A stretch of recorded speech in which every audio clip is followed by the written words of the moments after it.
Pongan atención a estos dos hombres ex protestantes y que ahora son fervientes católicos. Y sobre todo me llama la atención ahora cómo se expresan de la Iglesia de Cristo. Vean pues. ¿Podríamos decir que en la Iglesia Católica hay santidad? La Iglesia Católica es santidad. La Iglesia Católica es santa, aunque esté llena de pecadores. Pero la Iglesia Católica es santa. Es la esposa de Jesucristo. Jesucristo no se casa con ninguna ramera. La Iglesia de Cristo es santa, es inmaculada, es pura, es perfecta, es docente, es limpia, está vestida de lino fino, está velada porque es casta, porque es pura, porque es gloriosa, es bella. Yo todos estos atributos no los veo ni en una iglesia invisible, porque a ver quién se casa con una mujer invisible. Y aunque bueno, por el camino que vamos, ya dentro de poco se harán bodas de yo me identifico y tal. Y yo no veo que ninguna organización, ni siquiera no religiosa, no veo que nadie dé tanto testimonio de santidad al mundo. Miles de hospitales, miles de leprosarios, miles de orfanatos, miles de dispensarios, miles de misioneros, miles de enfermos, solo por quedarse cuidando a otros enfermos, miles de personas que han renunciado a su vida para darlo todo por Cristo. O sea que diríamos que la santidad no se limita a lo que los fieles hacen, a lo que algunos malos sacerdotes hagan. La santidad no se limita a nada de eso. La santidad se origina en Cristo, quien santifica a su iglesia. Tal como Jerusalén, ¿no? La ciudad santa. Había maldad, obviamente, pero la ciudad se le conoce como ciudad santa porque era la casa de Dios, ¿no? Donde estaba el templo de Dios. Entonces es Dios quien santifica a su iglesia. Y como bien dijiste, ¿no? En la iglesia católica hay un nivel de santidad. ¿Y cuál es ese nivel? Cristo mismo. Cristo mismo es el nivel de santidad. Así que sí es posible ser un buen católico y ser santo, ¿no? Porque Dios es santo. Ese es el llamado que Dios nos hace. San Pablo dijo, imítenme a mí como yo imito a Cristo, un santo de nuestra iglesia, ¿no? Lo cual me hace pensar en los hermanos protestantes. Al ellos no tener historia, pues tampoco tienen esta historia de los santos. Nosotros conmemoramos a los santos, los recordamos con gran devoción, con gran cariño. Tenemos días feriados, días festivos para muchos santos, para recordarlos, reconocer lo que ellos hicieron, su caminar también por este mundo, su peregrinaje, el cual sirve como modelo para cada uno de nosotros. Y ese es el ejemplo que tenemos frente a nosotros, esa gran nube de testigos, ¿no? Que por cierto no están muertos, porque delante de Cristo todos estamos vivos. Quizás desde nuestra perspectiva humana se murió, se acabó, pero no. En Cristo seguimos estando vivos. Entonces, esto es algo hermoso. Yo soy Dios de Isaac, de Abraham y de Jacob. No soy Dios de muertos, sino de vivos. Pero Isaac, Abraham y Jacob llevaban enterrados bastante tiempo cuando dijo eso el Señor. O sea que por algo sería. Entonces hay muchos, ¿no? que piensan que el católico está pues absolutamente perdido en sus excesos, en sus vicios, y que eso es la Iglesia Católica. Y te digo todo esto porque ese también era un concepto que yo tenía, ¿no? De lo que es la Iglesia Católica. Tú también. Entonces, y luego voy profundizando y voy descubriendo que no. O sea, la santidad no se mide en base a lo que hace fulano o mengano. Un sacerdote aquí, un obispo allá, los laicos acá. O sea, la santidad no se mide así. La santidad la tenemos ejemplificada en Cristo mismo y en los santos. Por eso son santos. Aunque la Escritura, bueno, obviamente se refiere a los fieles como santos, pero aquellos que eran santos son aún más santos hoy en día porque están en la presencia de Dios. Y sabemos que nada pecaminoso puede estar frente a la presencia santa y gloriosa de nuestro Dios. Y esos son los santos que tenemos como esa gran nube de testigos que nos animan, nos exhortan para que continuemos caminando por este camino, a veces pedregoso. Lo que yo creo hoy por hoy, no lo creían hace 100 años, 200 años. Bueno, eso tiene que hacerme reflexionar. ¿Por qué creo lo que yo creo? ¿Cuál es ese mensaje? Verdaderamente, ¿cuál es ese mensaje el cual Jesús nos transmitió? ¿Dónde está ese mensaje? ¿Cuál grupo? ¿Cuál denominación? ¿Mi iglesia? ¿Quién fundó mi iglesia? ¿Fue un pastor? ¿Uno que se separó de otra congregación porque lo echaron y dijo voy a empezar mi propia congregación en mi casa, en el garaje de mi casa? Y hoy por hoy es una denominación porque comenzaron y tenían mucha gente y le seguían. Pero ¿cómo se originó tu iglesia? Y nosotros damos por sentado, ¿no? Que Cristo verdaderamente instituyó una iglesia, Él personalmente, y que esa iglesia no ha dejado de ser, no ha dejado de existir, no se corrompió. Esa iglesia tiene promesa de que Cristo va a estar con ella todos los días, cada instante, hasta que Él regrese en gloria. El protestante, en su creencia, va implícito el confiar en la infalibilidad del magisterio católico. Si tú eres protestante, estás aceptando implícitamente que la tradición católica es cierta, porque tienes un Nuevo Testamento recopilado y oficializado por la Iglesia Católica y además crees en la Trinidad, que es tradición católica, es extrabíblica, no contrabíblica, pero es que nosotros tampoco tenemos tradiciones contrabíblicas, pero extrabíblica sí, porque la Trinidad no se halla explícitamente detallada en la Biblia. Por eso ahora cada vez hay más congregaciones protestantes que empiezan ya a negar la Trinidad y a negar de todo. Porque claro, cuanto más te descontaminas de lo católico y más vas a tus propias opiniones, pues al final acabas cambiando cosas muy importantes. Pero los protestantes que están a vueltas todo el rato a orar al Espíritu Santo y a orar al Espíritu Santo, pero es que orar al Espíritu Santo es una tradición católica, es que no sale en la Biblia que se ore al Espíritu Santo. Los protestantes están llenos de tradiciones católicas, lo que pasa es que ellos piensan que tradición es tradición de hombre. Cuando tú entras a una iglesia, ¿qué es lo central? Entonces, yo como católico, incluso si no tuviera ningún conocimiento, si no tuviera nada, yo lo que tengo en mi iglesia es un sagrario y tengo un altar. Y cuando yo voy a misa, lo que veo es la centralidad del altar, del sacrificio del Señor. Totalmente cristocéntrico.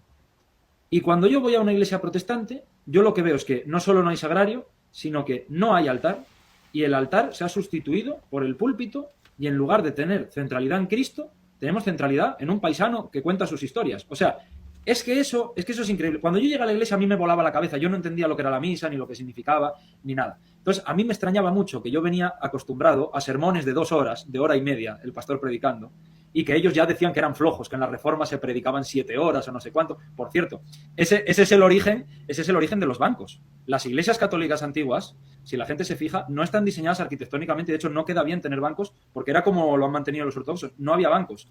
Los bancos vienen del mundo protestante porque en la Reforma los sacerdotes sustituyeron sus vestidos clericales por vestidos académicos, por eso lo de las 2 franjas blancas, eso eran los vestidos de los profesores en las universidades. Entonces sustituyeron sus ropas sacerdotales por ropas académicas, se subían al púlpito que antes estaba así a lo alto y demás, y predicaban 6, 7, 8 horas, y claro, eso no había quien lo aguantara de pie, y por eso se pusieron bancos en las iglesias, porque eso no había quien lo soportara.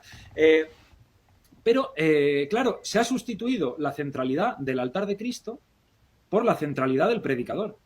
Entonces, aunque tú no sepas nada de doctrina, tú cuando entras a una iglesia, y ya solo sensorialmente, te das cuenta de dónde está el centro. Santos por todas partes, virtudes heroicas, cosas históricas, gloriosas, el testimonio de nuestro Señor. El tipo que está dando la misa no es un señor que le pagan un sueldo y tiene una familia y hace vida normal y los domingos a lo mejor se lleva algo preparado o no, o saca una predicación de internet y nos la cuenta ahí, sino que es una persona que ha muerto al mundo literalmente para vivir solo para el pueblo fiel de Dios. Correcto. Entonces, todo lo que ves es virtud, todo lo que ves es virtud. Y lo que ves en el centro es el altar, lo importante es el altar, no es el predicador. Entonces, cuando yo llegué a la iglesia, a mí me sorprendía eso, que homilías de 5 minutos, de 10 minutos, o incluso no, porque claro, la homilía no forma parte de la misa como tal, es una interrupción momentánea de la liturgia. Entonces, a lo mejor iba a alguna parroquia de pueblo por ahí y no predicaban, y yo, ¿pero qué está pasando aquí? ¿Pero qué es esto?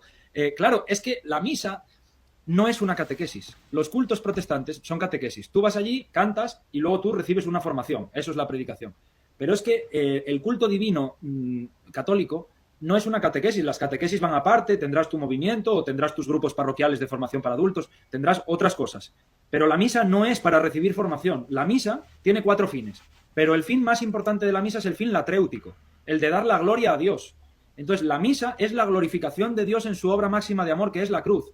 No es ir a discutir sobre lo que significan unos versículos de la Biblia, es ir a ver el sacrificio de Cristo e identificarte con él y recibirlo en tu cuerpo, con el máximo amor que puedas, porque acabas de asistir a la obra de la redención, de tu redención.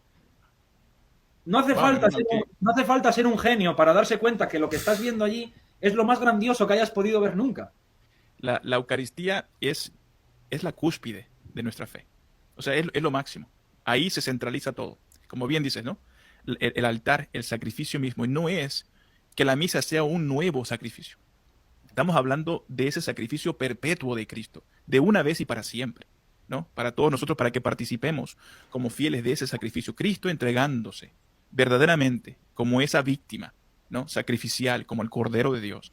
Y eso, mi hermano, cuando yo también lo descubro, al igual que tú, para mí fue, wow, yo quiero eso, yo necesito eso. Miren, no saben cuánta felicidad de verdad me da oír hablar así ahora a alguien que fueron protestantes y que ahora están en la iglesia de Cristo, en la iglesia católica, y se expresen así de la iglesia católica. Bendito sea Dios, bendito sea Dios. Yo estoy seguro de que todos esos que se separaron de la iglesia católica, que fueron protestantes y que ahora están en la iglesia de Cristo, hay fiesta en el cielo. Créanlo así. A mí me llena de orgullo y me quiero ubicar en esto que decía uno. Dice, la Biblia, pues, si ellos tienen la Biblia y creen en la Biblia, pues, están creyendo en una tradición que es católica. Y que no debemos olvidar que los libros del Nuevo Testamento los eligió la Iglesia Católica, los unió con el Antiguo Testamento y dijo la Iglesia Católica, y de hecho lo dijo un papa, que eso era palabra de Dios.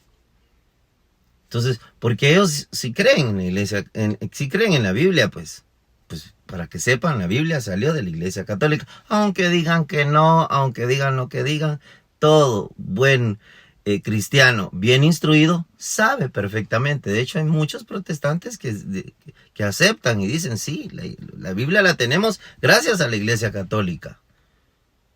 Y que, ¿cómo sabemos que es palabra de Dios? Porque en la Biblia no hay un capítulo, ningún versículo que diga que la Biblia sea palabra de Dios. Lo sabemos y estamos seguros de que es palabra de Dios porque quien lo dijo tenía una autoridad. Y esa autoridad la tenía el Papa de ese entonces, que es San Dámaso I, y dijo, esto es palabra de Dios. Esto es palabra de Dios. Entonces, bendito sea Dios, yo como digo, y sin miedo a equivocarme lo puedo decir, que muchos de los hermanos protestantes que luego se vuelven católicos, yo los miro como que fueran San Pablo. San Pablo que buscaba la verdad y que según él estaba en lo correcto. Pero viene Jesús y lo elige, le dice, Saulo, Saulo, ¿por qué me persigues? Le dice. Es a mí a quien tú persigues, porque era la Iglesia Católica. Cuando nuestros hermanos separados persiguen a la Iglesia Católica, es a Cristo a quien persiguen. Recuérdense, como decía él, la Iglesia es santa. Pero no porque nosotros, que somos pecadores, seamos santos. No, no, no. Es santa porque quien la fundó es fuente y manantial de toda santidad. Y decimos que es una porque es un solo cuerpo espiritual. Jesús Cristo, que es la cabeza, y nosotros somos el cuerpo místico. Una santa católica, que significa universal, porque el mensaje es para el universo, para todo el mundo, ¿verdad? Para todos, para todo aquel que quiera recibirlo. Y apostólica, porque desde los tiempos de los apóstoles, por sucesión, por imposición de manos, pues viene esa sucesión apostólica. La única iglesia que tiene esa sucesión apostólica es la católica.